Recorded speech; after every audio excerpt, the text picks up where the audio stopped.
Nós decidimos fazer esse vídeo em agradecimento e para testemunhar também o milagre na vida do Euler. O Euler, ele pegou Covid, ficou 33 dias internado. Desses 33 dias, 25 dias em UTI e 18 ou 19 dias, não sei com precisão, entubado. A gente fala que é um milagre, porque realmente foi. Houveram muitas intercorrências durante esse tempo de internamento, porque pegou bem numa época que não tinha leito em lugar nenhum, nem aqui em Cascavel, nem na região. Ele foi para uma unidade de pronto atendimento e 2 dias depois que estava lá precisou ser entubado. Foi entubado mesmo nessa UPA, porque não tinha leito de UTI, foi internado mesmo lá na unidade de pronto de atendimento e precisava de uma UTI urgente. E a partir desse dia, eles resolveram tentar um internamento, uma UTI em outra cidade, no Paraná todo, para ver se encontravam, porque ele realmente estava precisando. Na verdade, foi encontrado, só que a gente começou a rezar para Nossa Senhora, Mãe da Divina Providência, e várias outros pedidos também. E Nossa Senhora providenciou o internamento para ele aqui, perto de casa, no hospital perto de casa, numa UTI, os médicos muito bons. Então já começou por aí, né, o nosso milagre. Eles verificaram que o Euler tinha dado um infarto e tinha dado trombose em uma das pernas também. Era um remédio, né? E tudo bem. Depois de passado um tempinho, o Euler precisou tomar sangue, e só que os médicos não sabiam o porquê disso ainda. A princípio tinha dado uma anemia nos exames e eles ficaram verificando o porquê, né? Onde que tinha esse sangue. E eu um dia estava rezando o rosário com a minha mãe aqui em casa. E no final desse rosário, todos os dias lá da UTI, eles ligavam pra gente falar vídeo, né? E no final desse rosário, eu pensei assim, meu Deus, o que que eu vou falar pra ele? O que que eu vou dizer? Porque eu tinha que ter muita força, né? E passar esperança pra ele. E Nossa Senhora me disse assim, consagra ele a mim. E foi isso que eu fiz. Logo na sequência, a psicóloga ligou em vídeo, e a gente começou a rezar a consagração da Nossa Senhora. Fazer o que a gente sempre fazia aqui em casa, que era rezar junto o terço, mas aí lá, como ele estava no UTI, não consegui rezar o terço, então a gente rezou a consagração e foi muito bom. Na sequência, os médicos descobriram que houve um vazamento de sangue no dreno de tórax do Euler, quando foi feita a intubação, né? E aí eles conseguiram ver por onde que tinha vazado o sangue e graças a Deus começou a melhora do Euler. Ele foi acordando aos poucos, só que durante esse tempo, Deus ele fala com a gente muito. Eu fui levar fralda pro Euler um dia no hospital e a recepcionista, eu nunca tinha conversado com ela e tinha um monte de gente para ela atender. Ela falou, eu falei, fralda pro Euler, né? Daí ela falou assim, você espera um pouquinho que eu quero falar com você. Espera aí só um pouquinho. Daí eu falei, eu vim trazer só uma porque é para ele ir pro quarto. Daí ela falou, não, espera um pouquinho. Daí ela falou assim, você sabe que teve uma moça também que estava igual ele, foi pro quarto, mas depois teve que ser entubada novamente. Daí começou a contar a história da moça. Daí eu falei, meu Deus, mas por que será que ela tá contando essa história para mim, né? Será que isso vai acontecer com o Euler também? E como eu falei, Deus conversa com a gente, né? E vim para casa com aquilo na minha cabeça. Eu conversei com o Euler num dia, no outro dia ele precisou ser reentubado. Aí eu falei assim, meu Deus, o que será agora, né? E daí Deus falou assim para mim, fique em silêncio, porque Deus age no silêncio. E naquele momento eu resolvi me silenciar, porque eu estava muito feliz que ele tinha sido extubado e na sequência ele já tinha sido reentubado novamente. E aí eu resolvi seguir o que Deus me pediu o coração, silenciar, porque Deus iria agir no silêncio. Só que na sequência deu embolia pulmonar também no Euler. E as intercorrências vieram vindo. E um dia eu pedi para Deus, Deus, me me dê um caminho, me mostre, né? O porquê disso tudo. E Deus me deu o Salmo 101. Ele me deu a resposta que tudo iria ficar bem. Tanto com o Euler, como com a minha sogra, que também estava internada pelo Covid. Mas eu não tinha muita força para rezar para os dois. Eu rezava para o Euler e falava para Deus, para que todas as orações que eu fizesse para o Euler, que chegasse também na Dona Maria. Eu fui tendo um pouco mais de esperança, né? Na verdade, eu nunca perdi a esperança.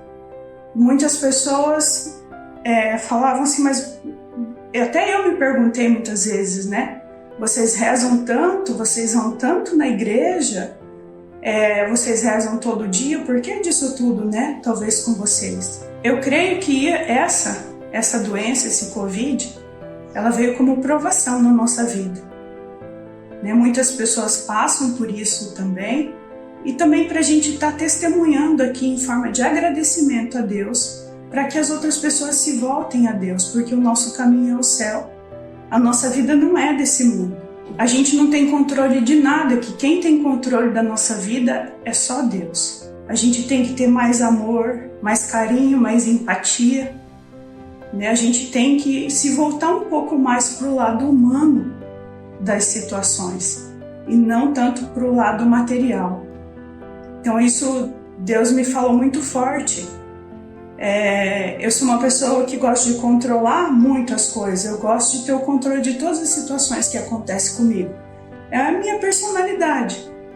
E naquele momento eu vi que eu não tinha controle nenhum. Eu só rezava, me entregava para Deus e rezava muito pelos médicos para que o Espírito Santo iluminasse eles, para que eles pudessem fazer o melhor. Né? E foi assim que o milagre foi acontecendo.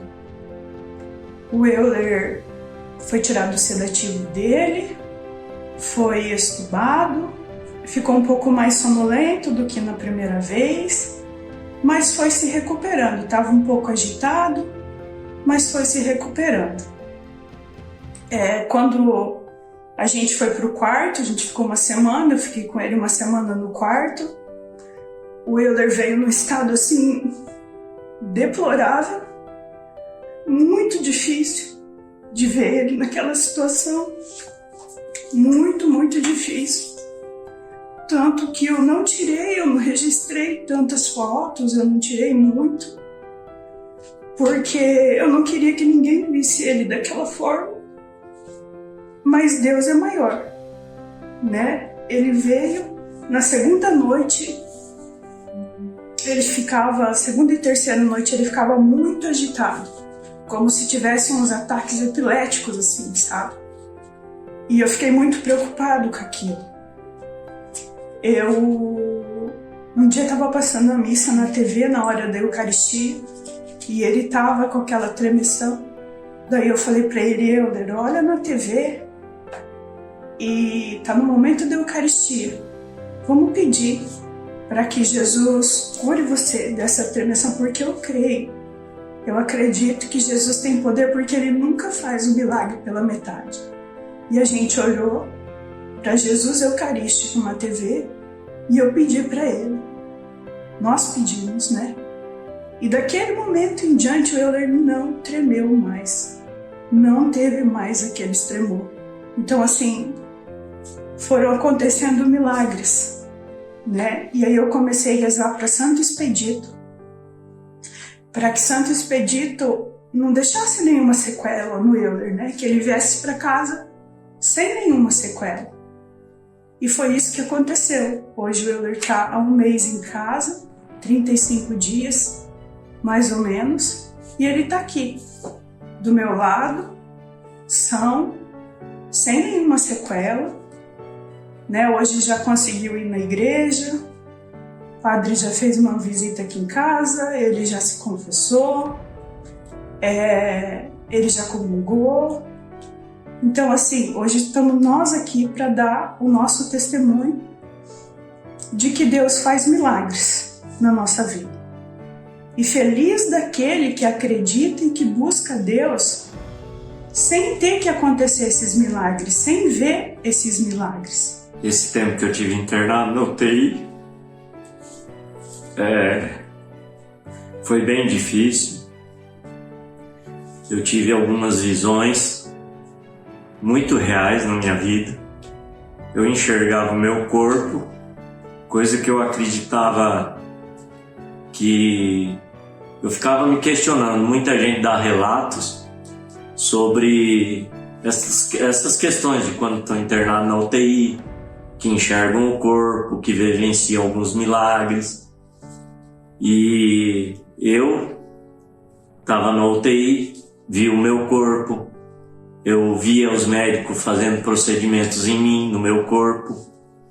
E inclusive logo quando eu fui entubado a primeira vez, eu tinha uma visão do meu pai e da minha mãe. Eu fui atrás do meu pai e da minha mãe, e quando cheguei, que eu encontrei eles num local, o meu pai falava para mim tirar minha mãe de lá, que aquele local não era para nós, não era ambiente para nós. E eu falava para ele vir comigo também. E ele falava que ele não podia. E falava para mim, pega tua mãe e tira tua mãe daqui. E a minha mãe não queria sair porque ela queria que o meu pai viesse junto. E meu pai falou, não, vai junto com eu, que aqui não é lugar para vocês. E nós saímos de lá. Depois disso, eu não tive mais visão dele e nem da minha mãe. E eu fiquei enxergando os médicos fazer procedimento em mim. Provavelmente eu estava em coma induzido, entubado, eu enxergava o meu corpo entubado, com sonda de alimentação, com as agulhas. Eu enxergava eu tomando sangue, ficava escutando vozes me chamando para mim ir junto. Eu tinha visões de festa, de bebedeira, do pessoal se bebendo, se drogando, e eles me chamavam pelo meu nome. Falavam, Euler, vem com nós, e eu ficava nervoso. Eu tentava rezar o Pai Nosso, crer em Deus Pai, e não conseguia completar a oração. E aquelas vozes ficavam me chamando, vem com a gente, vem pra festa. E eu acabei brigando, ficando nervoso, porque eu não queria aquilo pra mim. Eu não tive mais as visões. Eu acredito que foi quando começaram a tirar o sedativo que eu acordei a primeira vez, entubado, e fizeram chamada de vídeo com a Fátima. Eu enxerguei a Fátima, tentei conversar com ela, mas eu acredito que devido ao tubo eu não conseguia falar muito. E no segundo dia que eu estava sem os sedativos, que tiraram o tubo de mim, eu conversei com a Fátima normal e a gente rezou a consagração à Nossa Senhora. Depois disso, eu lembro que eu falei para a enfermeira, ela me deixou sentado numa poltrona, eles me sentaram numa poltrona e eu estava sentado e eu senti que eu ia morrer. E daí eu falei para eles, para me porem na cama, que eu não queria morrer sentado, eu queria morrer deitado. E foi aonde, inclusive, eu falei para a enfermeira chamou o médico, e eu conversei com o médico, eu estava bem. A primeira vez que eu fui estubado, eu estava bem, eu conseguia falar. E eu falei para o médico que eu queria ir para a cama, porque eu ia morrer, e eu queria morrer deitado, não queria morrer sentado. E o médico falou que ia pedir para a equipe então de enfermeiros lá e técnico para me colocarem na cama. E eles vieram e me colocaram. E depois disso eu não vi mais nada. E foi aonde eu comecei a ter visões boas. Eu nunca tinha assistido o vídeo do Padre Léo. Eu já tinha ouvido falar do Padre Léo, que ele era um padre bem devoto, que ele era um padre que tinha bastante conhecimento, e nunca tinha assistido nenhuma palestra dele, vídeo, nada. E foi aonde eu acabei assistindo eu tive a visão de uma palestra do Padre Léo, onde ele me pegava pela mão e me puxava para essa palestra. E era um lugar, um ambiente, parecia um ginásio com arquibancadas e estava lotado. E ele me puxou para perto dele e começou a palestrar e falava sobre o cristão light. E eu assistindo essa palestra, demorou bastante na palestra, uma palestra bem comprida. E daí foi aonde, logo depois que acabou a palestra, eu assisti tudo, eu voltei. E daí é onde eu percebi que durante toda a minha vida eu só me confessei 4 vezes dos meus pecados, da maneira que eu agi.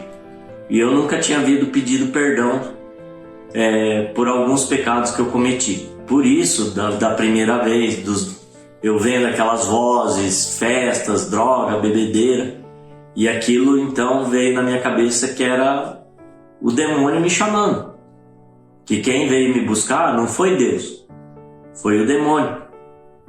E foi aonde eu percebi que isso fez muita falta na minha vida e que se eu morresse naquele momento, com certeza eu não ia ganhar o céu. Eu ia para algum lugar, purgatório. A gente não sabe o que existe, né, do outro lado. Então provavelmente mais o céu, com certeza eu não ia ganhar. Então eu quero dizer que, em primeiro lugar, agradecer a Deus por tudo, todo o milagre que Ele fez na minha vida, por Ele ter me deixado continuar nessa vida, para mim poder me arrepender dos meus pecados, pedir perdão, confessar com o Padre Marcos veio aqui em casa e eu confessei com ele e depois da confissão, o peso que eu sentia saiu de mim. Eu me senti muito aliviado. Eu sempre comungava, eu e a Fátima, a gente sempre ia na igreja comungava, só que foi diferente. Depois que eu me confessei, que eu pensei, refleti bem de todos os meus pecados e pedi perdão, o alívio foi grande e aquela comunhão foi diferente para mim. Eu me comunguei e aquela comunhão foi especial, foi muito boa. Então, eu acredito que tudo aconteceu para trazer uma lição de vida para mim e para Fátima também. Na verdade, para todos que acompanharam o que aconteceu, que vivenciaram junto com nós tudo o que aconteceu. Então eu quero agradecer a todos que rezaram. Teve muita gente que rezou, que fizeram grupo de oração, fizeram novena. E eu quero agradecer a todas essas pessoas nesse vídeo por tudo que fizeram as orações e que com certeza Deus ouviu as orações, as preces de todos e permitiram que eu e a minha mãe estivéssemos aqui hoje. A gente está bem, está se recuperando bem. Eu não vou citar nome de pessoas aqui porque eu posso deixar alguma de fora, são muitas pessoas, né? Então é um grupo grande. Então eu quero agradecer também as pessoas que se disponibilizaram para doar sangue para mim, que a Fátima entrou em contato com algumas pessoas aqui e pediu se podiam, né? O pessoal foi, se disponibilizou, bastante gente e muito mais do que precisava, mas nunca é perdido porque sempre falta sangue no banco de sangue, né? Então eu quero agradecer a todos mesmo que se esforçaram, que se disponibilizaram, rezaram, fizeram doação para a gente poder estar aqui hoje e fazendo esse vídeo para vocês. Só agradecer a Deus, primeiramente a Deus, e as pessoas que com certeza Deus tocou e oraram pela gente e pediram pela vida da gente. Pessoal, Sempre nas nossas orações a gente dizia assim: Senhor, que seja feito a tua vontade. Mas durante esse tempo que o Euler estava internado, nunca foi tão difícil para mim dizer isso, que seja feita a vontade de Deus. Porque eu sabia que às vezes a minha vontade, a vontade de Deus não seria a minha vontade. E eu não conseguia dizer isso. Até que um dia Deus me inspirou, numa missa que eu fui, de falar da seguinte forma: Senhor, se tu queres, tu podes curar. E eu repetia isso. Então, que em todos os momentos da nossa vida, se a gente passar por dificuldades igual essa, a gente fale: Senhor, se tu queres, tu podes curar.